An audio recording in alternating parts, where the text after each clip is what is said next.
Bonjour, merci d'être avec nous. Nous allons toucher un sujet qui nous est précieux parce que cela est pratique et que cela va pouvoir nous permettre de redresser notre vie. Vous savez, quand tout va mal, il faut avoir une attitude pour pouvoir rebondir. Et cette attitude émane directement du récit biblique. Nous pouvons avoir la tête dans la poussière, nous pouvons traverser, comme moi, il y a dans 15 jours, un deuil familial, et c'est vrai que nous pouvons traverser des difficultés tout le temps.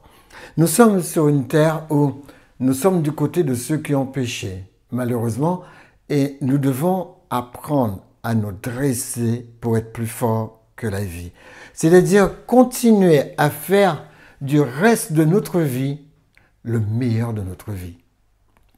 Les amis, c'est ce que nous allons voir ce matin. Moi, je regardais un petit peu des statistiques quant aux antipsychotiques et je voyais qu'il y a de plus en plus de personnes, c'est un vrai ravage, la quantité de personnes à qui on délivre des antidépresseurs. Il ne faut pas qu'il en soit ainsi nous concernant. Nous sommes citoyens des cieux, nous avons une attitude à avoir, nous avons une manière de vivre à avoir. Je veux dire, ce n'est pas quelque chose qui nous tombe dessus. C'est une attitude qui nous permet d'être confrontés à ces troubles et de faire comme Jésus le dit, que votre cœur ne se trouble point. Les choses de cette vie ne sont pas des choses, comment dirais-je, qui ne sont pas données à l'humanité de vivre. L'humanité vit des choses diverses et pénibles. Mais c'est vrai que nous devons comprendre qu'en tant qu'enfant de Dieu, il y a une attitude à avoir. Je vais vous montrer l'attitude à avoir pour ne jamais sombrer dans la détresse, sombrer dans la dépression. 2 Corinthiens chapitre 7, je vais m'appuyer sur cette partie avec l'apôtre Paul. Il indique qu'il y a des jours où on a l'impression, dit l'apôtre Paul, que les attaques viennent de partout. On a l'impression qu'on n'a pas de répit. On vient d'essayer de résoudre tel problème que notre problème enchaîne. Des fois, pendant qu'il y a le premier, il y a déjà le deuxième qui arrive. Et nous devons avoir une attitude de distance. Les choses sont ce qu'elles sont. D'ailleurs, la Bible dit, il dit que les épreuves auxquelles vous avez droit, 1 Corinthiens 10, 13, les épreuves qui nous arrivent, les épreuves qui nous tombent dessus, ne sont pas des épreuves inhumaines. Mais Dieu qui est miséricordieux, il viendra avec nous dans les difficultés et il nous épaulera dans les difficultés de manière à ce que nous puissions les supporter. Écoutez, quand on parle évangile, quand on parle verset biblique, quand on parle de commandement ou quand on parle de conseil divin, tout est une question de foi. Matthieu 9, 29. Il sera toujours fait selon votre foi. Comment est-ce que vous entendez ce que Dieu dit? Comment est-ce que vous emmagasinez ce que Dieu dit? Comment est-ce que vous répercutez dans votre pensée ce que Dieu dit? Parce que ce que vous pensez, c'est ce que vous êtes. Si vous murmurez dans votre pensée, si vous êtes confus en vous disant « Ouais, mais Dieu a dit ça, mais… » Si vous êtes comme ça, vous serez dans la confusion au niveau de ce que Dieu dit. Dieu est extraordinaire. Si je pouvais prendre le temps de vous parler de lui, Dieu peut partir à droite pour aller à gauche. Il peut partir à gauche pour aller à droite. Rien ne lui est difficile. Rien ne lui est impossible. Luc 1, verset 37. Rien n'est impossible à Dieu. Les amis, mémorisez les textes et construisez-vous une pensée béton, une pensée qui vous permet de vaincre. Parce que sans cette attitude, vous ne pourrez pas vaincre. Vous ne pouvez pas vous permettre d'avoir une attitude qui est plus bas de gamme que ce que Dieu demande. Non, sinon vous allez mal vivre. Vous ne pouvez pas vous asseoir dans votre coin et puis pleurer sur vous-même, murmurer sur votre sort. Non, la vie, on se bat, on avance et on gagne.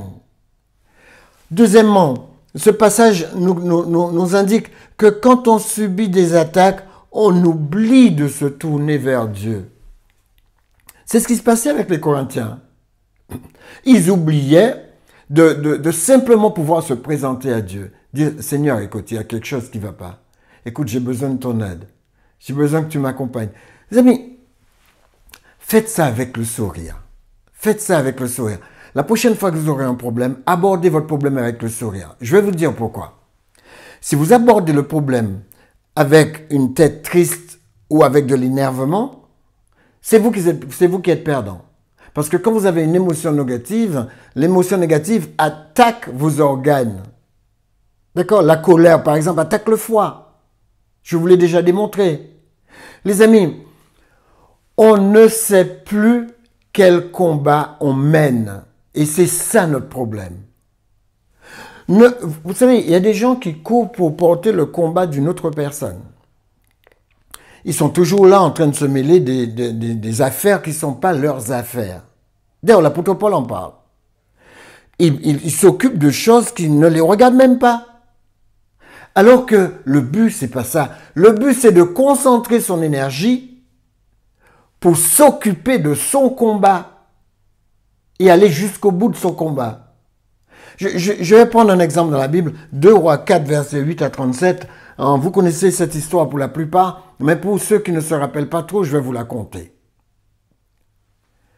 La Bible nous dit que le prophète Élisée, chaque année, quand il arrivait à Sunem, il allait chez cette Sunamite. La Sunamite, un jour, a dit à son mari, « L'homme de Dieu descend tout le temps chez nous. Pour qu'on puisse le mettre à l'aise, on va lui faire un studio. » Alors, ils ont fait le studio. Et chaque fois que l'homme de Dieu arrivait à Sunem, il allait loger dans ce studio. Et un jour, vous savez, il faut vraiment avoir de la gratitude.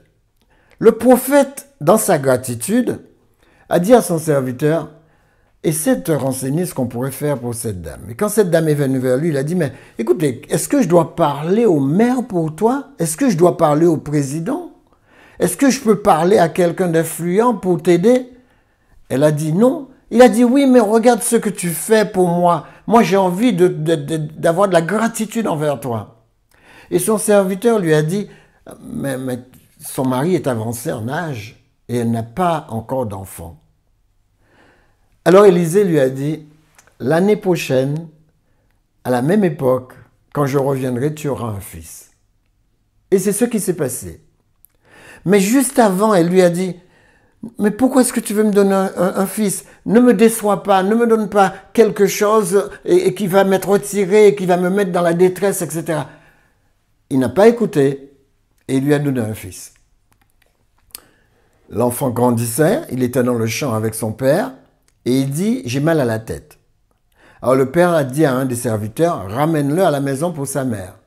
Il l'a ramené pour sa mère à la maison, il avait de plus en plus mal à la tête. Et puis, alors qu'elle l'avait sur lui, vers midi, l'enfant est décédé. Et quand l'enfant est décédé, elle a pris l'enfant, elle l'a monté dans le studio du prophète, elle l'a installé sur son lit, et elle est descendue, elle a dit à son mari, donne-moi un serviteur, j'ai quelque chose à faire. Il lui a dit, mais où est-ce que tu vas? On n'est pas sabbat, c'est pas un jour de fête. Où est-ce que tu vas? Elle dit, je vais voir le prophète. Elle dit, mais aujourd'hui c'est... Il a dit, je vais voir le prophète. Donne-moi un serviteur et un âne, je vais voir le prophète. Donc, le mari s'exécuta et elle partit. Et Élisée, la voyant arriver, elle allait au Mont Carmel, la voyant arriver, Élisée a dit à son serviteur, tiens, voilà notre Sunamite. Va te renseigner pour savoir ce qui se passe. Le serviteur courut et il demanda à la Sunamite, tout va-t-il bien? Oui, tout va bien. À la maison, les enfants, tout va bien. Vous avez vu son attitude. Et quand elle est arrivée devant le prophète a vu son visage. Le prophète a dit, cette dame souffre et Dieu me l'a cachée. Et une fois qu'il a su ce qui s'est passé, il a dit à son serviteur, prends mon bâton, va directement, ne regarde ni à droite ni à gauche, ne te fais pas distraire, mais va directement et pose ce bâton sur cet enfant, et voilà, cet enfant va se lever. Le serviteur a été, il a essayé, tout, et rien n'a marché. Ensuite, le prophète, la femme lui a dit, non, je ne partirai pas chez moi sans toi. Tu viens avec moi. Le prophète est donc parti avec elle. Et Élisée, la Bible nous dit qu'Élisée s'est couché sur le cadavre avec bouche sur bouche, les yeux sur les yeux, les mains sur les mains. Et l'enfant a commencé petit à petit à bouger. Et il s'est mis debout, il a marché encore dans la pièce, il est revenu, il s'est recouché sur l'enfant, il a prié et le souffle est revenu et il a rendu l'enfant à sa mère. Les amis, il y a plusieurs leçons à apprendre là. Cette dame a compris quelque chose que Jésus a dû dire à son peuple. Jésus a dit en Matthieu 9, 29, « Il sera toujours fait selon ta foi. » Toujours fait selon ta foi. C'est selon ta foi que je vais agir. Je ne vais pas agir en fonction de ce que tu sais et que tu ne sais pas. Je vais agir en fonction de ta foi. Qu'est-ce qui reste dans ta foi? Qu'est-ce qui reste dans ce récipient qu'on appelle l'espérance qui se trouve au milieu de ta foi? Quelle est ton espérance? Comment est-ce que tu vis? À quoi t'attends-tu? Dieu n'aime pas la distraction. C'est pourquoi le prophète a dit à ce jeune homme, quand tu vas faire mon travail, ne regarde ni à droite ni à gauche. Ne te fais pas arrêter en chemin. Dieu n'aime pas les distractions. On ne peut pas être flou avec Dieu. Vous savez, même quand je finis de prier avec les gens, je prie avec les malades. Même quand j'ai fini de prier avec les malades, je leur dis, pas de distraction. On a fini de prier, monte dans ta chambre et reste avec ton Dieu dans cette harmonie que tu viens de créer par la prière. Reste dans ta foi. Cette Sunamite l'a compris. Même quand les choses vont à l'encontre de ce qu'elle vit, elle dit le contraire. Tout va bien. Elle ne dit pas ce qu'il y a, ce qu'elle est en train de vivre. Elle dit ce qu'elle veut vivre. Tout va bien. TVB, tout va bien. Les amis, vous ne pouvez pas traverser les difficultés en disant « Oh, quel malheur! Oh, quel malheur! Oh, quel malheur! » Non, non, non, non. Tout va bien. Je vais même vous dire le secret qu'il y a derrière cela. C'est qu'il y a un temps pour tous sous le soleil. Il y a un temps pour braver la tempête. Il y a un temps pour boire la tasse. Et il y a un temps pour se relever de ça. Tout va bien. Quand je bois la tasse, j'apprends à bien boire la tasse. Je la bois avec le sourire. Comme ça me permet d'être plus fort contre la tasse. C'est comme ça que ça fonctionne. Le chrétien doit apprendre que c'est comme ça qu'un citoyen des cieux fonctionne. L'épreuve n'est pas plus gigantesque que nous. Et quand l'épreuve est gigantesque, c'est qu'on va avoir une gigantesque opportunité. Les amis, battez-vous pour comprendre cela. Tout va bien. Tout ce qui nous arrive, c'est seulement pour un moment. Seulement pour un moment. Si seulement les gens savaient ça. Tout ce qui nous arrive, c'est seulement pour un moment. Je ne cogne pas mes pieds tous les jours. Les amis, il y a un jour pour chaque chose, il y a un temps pour chaque chose. Et heureusement, quand je suis malade, l'espérance que j'ai, c'est que cette maladie ne va pas durer. C'est là mon espérance. Les amis, quand quelque chose m'arrive, je me dis, eh bien écoute, j'ai une banqueroute financière, eh bien ce ne sera pas pour tout le temps, c'est juste pour une période. Je m'en sortirai. Pendant que je suis devant, je dis, je m'en sortirai, tout va bien, parce qu'il sera fait selon ma foi. Si vous arrivez à faire ça, si vous arrivez à vivre comme ça, si vous arrivez à ne pas vous prendre la tête avec les choses, la vie sera tellement plus simple et tellement plus belle. Et vous vieillirez pas parce que vous serez toujours avec le sourire en toutes circonstances. C'est pourquoi la Bible dit, soyez toujours joyeux. Ayez le sourire en toutes circonstances. Quel que soit ce qui se passe, ayez le sourire. Si vous n'arrivez pas, scotchez-vous la bouche comme ça. Parce que le fait de scotcher votre bouche, ça va faire sourire votre cerveau. Les amis, vous avez été attristés, c'est seulement pour un moment. Ne vous arrêtez pas sur les bornes de la souffrance. Ne vous dites pas que je vais camper là. Non, continuez. Malgré les difficultés, continuez. Dépassez-vous. Les amis, dépassez-vous. Regardez, le dépassement de soi conduit à la consolation. Quand vous vous dépassez, vous ne vous rendez pas compte, vous vous consolez. Moi, j'étais dans un deuil il y a maintenant plus de 2 semaines. Et j'étais au magasin en mercredi. Une personne m'appelle et elle me dit « Lambert, tu pars quand en vacances ?» Je dis « Je pars mercredi prochain. » Elle me dit « Lambert, je t'appelle parce que maman est partie avant moi en vacances et maman a dit qu'elle va nous rencontrer là-bas. Mais ma cousine, elle a téléphoné pour savoir si maman allait bien et elle n'a pas eu de réponse. Elle a été à la maison. Maman est morte assise sur le lit. Les amis, quand des choses comme ça arrivent, nous ne contrôlons pas, mais nous savons une chose, nous avons un Dieu. Nous avons le Dieu de la consolation. Le Dieu qui nous dit, tout va bien. J'ai les choses en main. Je la prends, elle sera dans ma mémoire. Je vous la restituerai au dernier jour. Les amis, c'est là notre espérance. Nous ne pouvons pas nous battre contre la mort. Non, mais nous savons une chose. L'aiguillon de la mort ne peut pas prévaloir contre nous et nous enlever notre éternité. Non, nous nous battons pour avoir une vie extraordinaire quand nous allons nous rencontrer à nouveau. Et c'est là notre espérance. Beaucoup de gens ne comprennent pas ça. Mais nous ne sommes pas dans la détresse parce que nous avons un Dieu. Nous remettons les gens dans la mémoire de Dieu. Nous partirons tous. La Bible nous dit que tous nous serons jugés. Tous nous allons paraître devant Dieu. Mais il dit, tous nous allons être réconciliés avec le Dieu que nous avons choisi. Réconciliés et être ensemble. Voilà quel est le but. Alors certaines personnes disent, oui, mais ça va être au ciel. Oui, ça va être sur terre. Les amis, quel que soit l'endroit, à la rigueur, je m'en balance. Ce qui m'intéresse, c'est que j'ai l'espérance. Jésus dit, je suis la vie éternelle. Il dit, moi ce que je vous demande, c'est de vivre comme je vous ai dit de vivre. Il dit, je suis le chemin. Il n'a pas dit, je suis un chemin. Il y a des gens qui viennent avec une étiquette religieuse en me disant que, oui, mais il y a plusieurs moyens d'être sauvé. Ah, mais cherchez les moyens d'être sauvé. Moi, j'ai trouvé le seul chemin. La seule vérité, la seule vie. Et certaines personnes peuvent me dire, ouais, Lambert, ça fait pas un peu fanatique? Je vais être franc avec vous. Choisissez votre truc et quand on arrivera de l'autre côté, on verra. Parce qu'à un autre côté, il y aura. Tous ceux qui croient qu'il n'y en aura pas de problème. Je vous respecte. Mais vous savez, si Dieu a été si clément avec moi dans cette vie, si Dieu m'a permis de sauter autant d'obstacles dans cette vie, il sera fait selon ma foi. Il sera fait selon ma foi.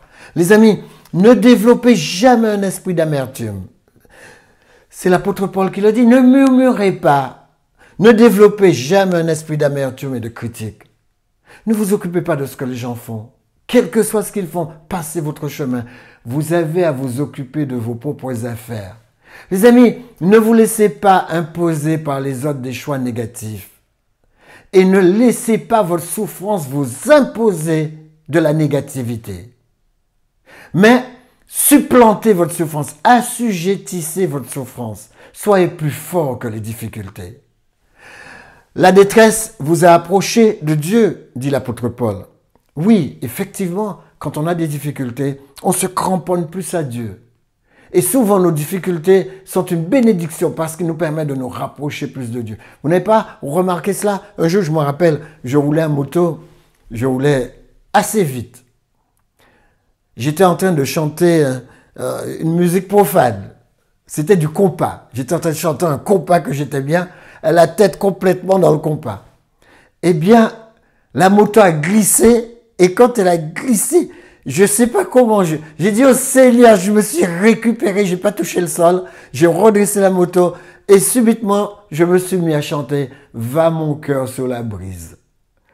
Vous savez, ça m'a fait rire après, mais j'ai pris conscience d'une chose, c'est quand on a une difficulté, quand on traverse des ratés, qu'on appelle Dieu. Et souvent, ce jour-là, on n'avait même pas l'esprit sur Dieu, mais quand quelque chose va mal, boum, on se tourne contre Dieu. C'est pourquoi l'apôtre Paul a raison de dire, la détresse vous a rapproché de Dieu. D'accord? Et il dit, et vous en sortez avec la pureté du cœur. Donc il dit, nos diverses difficultés. Jacques dit la même chose, Jacques chapitre 1. Nos diverses difficultés nous rapprochent de Dieu et purifient notre cœur. Donc il dit, regardez vos épreuves, chapitre 1, comme un sujet de joie. C'est la raison pour laquelle je ne parle plus de problème, je parle de sujet de joie. Ne laissez pas la détresse vous amener loin de Dieu, car vous finirez sur un lit de détresse. Ne faites pas de la détresse votre couverture. Quand vous êtes dans la détresse, tournez-vous vers Dieu et accédez à la liberté par rapport à la détresse. Les amis, il n'y a rien de salutaire dans le regret. Les gens qui s'assoient et qui regrettent, qui ont de la nostalgie, vous savez, répètent une nostalgie du regret, eh bien, dites-vous que vous avez quelque chose à faire. Alors voilà ma question. Que faites-vous de vos regrets? Que faites-vous de vos regrets? Est-ce que vous murmurez? Est-ce que vous vous frappez avec? Que faites-vous de vos regrets? Que faites-vous de votre détresse? Est-ce que dans votre détresse, vous vous morfondez, vous vous enfermez pour téléphoner à quelqu'un qui est encore plus triste que vous? Les amis, quand il y a des choses comme ça qui traversent votre esprit, sortez rapidement de ce parking. Il y a trop de personnes qui traversent la vallée de l'ombre de la mort et qui campent dedans. Il est temps de lever le camp, il est temps de ne pas vous faire avoir. Battez-vous pour dépasser tout cela. Les amis, soyez plus forts que vos regrets, soyez plus forts que votre détresse. Alors, quel choix faites-vous quand vous n'êtes pas bien? Regardez, il dit, ne soyez pas critiques, ne soyez pas cyniques. Les amis, ne soyez pas moqueurs, mais agissez, dit l'apôtre Paul, selon les promesses de Dieu. En clair, soyez toujours encourageants. Encouragez-vous. Moi, je disais à une dame, mais écoutez madame, vous avez vu comment Dieu vous a donné un corps extraordinaire? Quand vous êtes devant la glace, ayez de la gratitude. Dites, merci Seigneur pour ce beau visage. Merci Seigneur de ce que mes yeux, j'ai pas qu'un œil. Merci Seigneur de ce que mes deux oreilles entendent. Merci Seigneur pour cette possibilité que tu me donnes. Les amis, il y a tellement de personnes qui perdent ces possibilités. Alors dites-vous, donnez-nous, dit l'apôtre Paul, une place dans vos cœurs. Donnez-nous une place dans votre cœur. Et c'est vrai qu'il ajoute que les frontières ne sont pas mises par les... Excusez-moi, les frontières de notre cœur ne sont pas mises par les circonstances, mais par nos réponses aux circonstances. Donc, dites-vous que, en ce qui vous concerne, vous vous limitez pas par les circonstances, par les choses qui vous arrivent, non, mais par vos réponses aux circonstances. C'est là que vous vous limitez.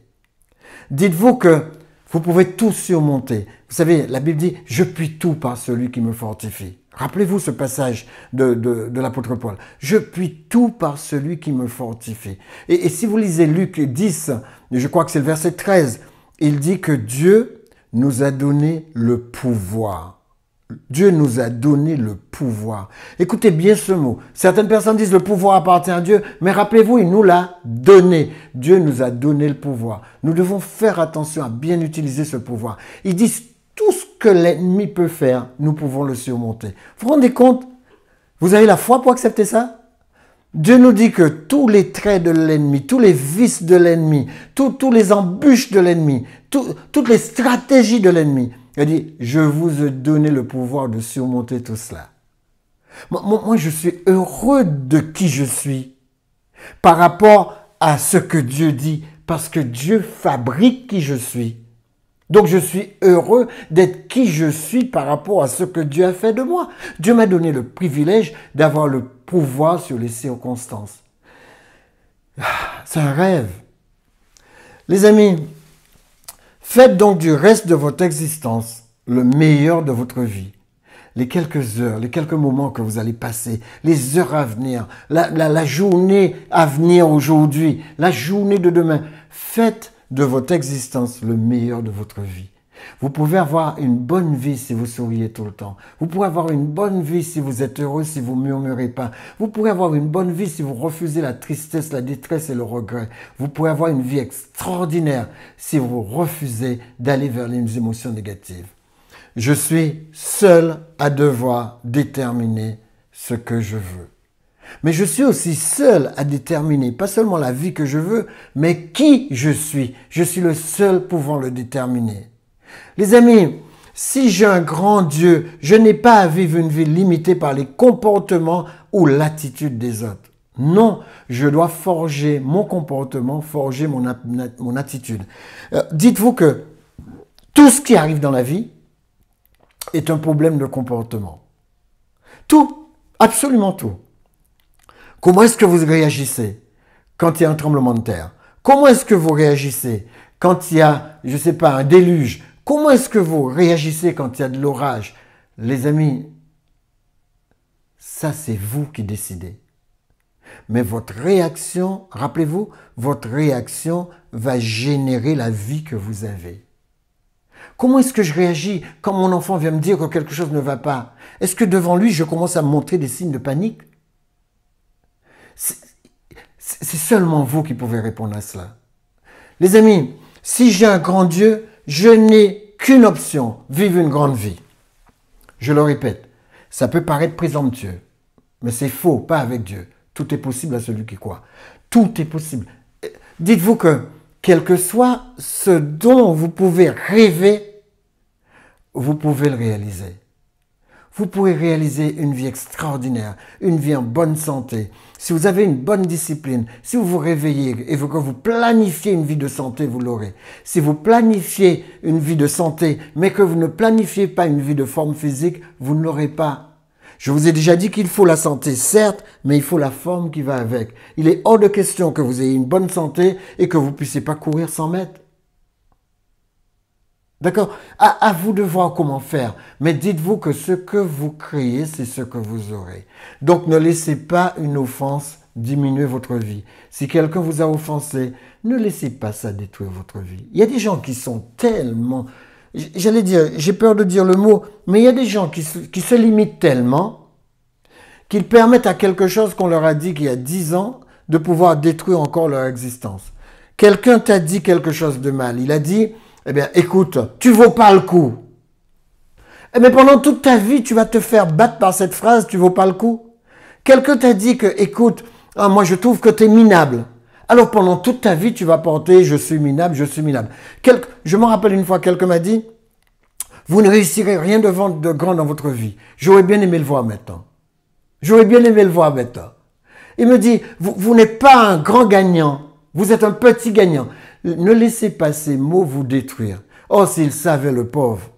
J'espère qu'il est encore un grand gagnant quand il m'a dit ça, comme à l'époque où il m'a dit ça. Parce qu'il y a beaucoup de grands gagnants qui vous racontent n'importe quoi et après qui mordent la poussière. Les amis, nous avons un Dieu. Je disais hier à ma femme, écoute chérie, j'ai observé quelque chose. Beaucoup de gens qui m'ont dit des choses difficiles à porter, je ne l'ai pas porté, je l'ai lâché. J'ai regardé leur vie et la plupart, Dieu m'a toujours permis de savoir ce qu'ils sont devenus. Et souvent, c'est eux qui sont venus vers moi, non seulement pour se faire soigner, mais aussi parce qu'ils avaient besoin de finances. Les amis, les gens qui m'ont méprisé en me disant que j'étais rien, sont venus me voir pour me dire, est-ce que tu peux m'aider? Eh bien, vous avez vu le paradoxe, vous avez vu comment Dieu agit? C'est la raison pour laquelle, même quand ils viennent vous demander de votre aide, aidez-les. La Bible dit que ce sont des charbons ardents que tu amasses sur leur tête. Alors aidez-les, faites-le. C'est Dieu qui est le seul juge, c'est Dieu qui jugera. Ne jugez pas les gens en disant « il m'a dit ça, je ne veux plus le voir ». Non, c'est de la bêtise. Dieu ne veut pas de ça. Dieu dit même ton ennemi, tu dois l'aimer. Tu dois te débrouiller pour aimer ton ennemi. Sans quoi, si tu hais ton ennemi, tu sais que ce sont tes organes à l'intérieur qui commencent à pourrir. Les amis, c'est comme ça que ça se passe. Tes organes diminuent. Tes glandes surrénales sont affectées. Quand toi, tu commences à avoir de l'angoisse, quand toi, tu commences à avoir de la haine, ce sont tes organes qui sont touchés. En fin de compte, la personne part avec ce qu'il t'a balancé, mais toi, tu es en train de te pourrir avec ce qu'il t'a donné. Alors, ne porte pas la veste puisque ce n'est pas ta veste. Ne porte que les vestes que tu achètes. Ne laissez aucune offense séjourner en vous. Voilà une belle manière de le dire. Ne laissez pas les offenses que les gens vous ont balancées, passez un séjour en vous. Non, crachez ça, jetez ça. Secouez la poussière de votre pied. Quand les gens vous disent des méchancetés, souriez. Ils disent les méchancetés avec leur bouche, donc ça ne les concerne pas vous. Ce n'est pas votre bouche. Les amis, ce qui est dans votre cœur impose l'ampleur de votre vie. Ne mettez pas n'importe quoi dans votre cœur. Et ne mettez surtout pas des méchancetés qu'on vous a dit dans votre cœur. Parce que ça va vous détruire. Les amis, ne faites pas de l'amertume un style de vie. Relisez ça dans Isaïe 5, verset 20. Libérez-vous. Respirez. Libérez-vous de tout ça. Et si j'ai quelque chose à vous montrer, tout est seulement pour un moment. Ne permettez pas à des choses de vous faire voir petit. Voyez grand. Et car si nous voyons petit, nous deviendrons petits. Plus je critique, plus je diminue. Hébreux 12, verset 15. Laissez le vent emporter vos colères, vos désappointements, tous vos sentiments négatifs et endormez-vous avec les promesses de Dieu. Battez-vous pour rester accroché aux promesses de Dieu. Regardez une promesse. Relisez cette promesse. Les bontés de l'Éternel ne sont pas épuisées. Ses compassions ne sont pas à leur terme. Elles se renouvellent chaque matin. Oh, que sa fidélité est grande. Les amis, si le soir, tu as des pleurs, dit Psaume 30, verset 6, si le soir des pleurs subsistent, au matin la joie éclate. Dans certaines versions secondes, et la joie vient chaque matin. Tu peux avoir de la tristesse le soir. Tu peux avoir des pleurs qui subsistent le soir. Mais sache que chaque matin, Dieu t'amènera une joie éclatante. Psaume 30, verset 6. Et concluons encore sur ce verset que j'aime tellement. Les bontés de l'Éternel ne sont pas épuisées. Non, ils ne sont pas épuisés. Il dit les compassions de notre Dieu ne sont pas à leur terme. Elles se renouvellent chaque matin. Chaque matin, redressez-vous, mettez-vous debout et battez-vous pour gagner ce que Dieu vous a envoyé faire, c'est-à-dire gagner sa représentativité. Représenter Dieu, c'est extraordinaire d'être avec lui. Éternel notre Père Céleste, que ta bénédiction soit sur chacun de nous. Que ta bénédiction puisse nous construire, qu'elle puisse ouvrir la voie pour nous et que nous puissions vivre une journée, 2 journées, 3 journées et des journées extraordinaires.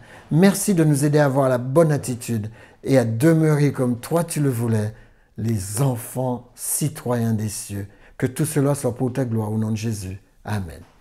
Que Dieu vous bénisse. Samedi prochain, nous nous retrouvons à la même heure. Cette fois-ci, je suis en vacances, mais je suis encore avec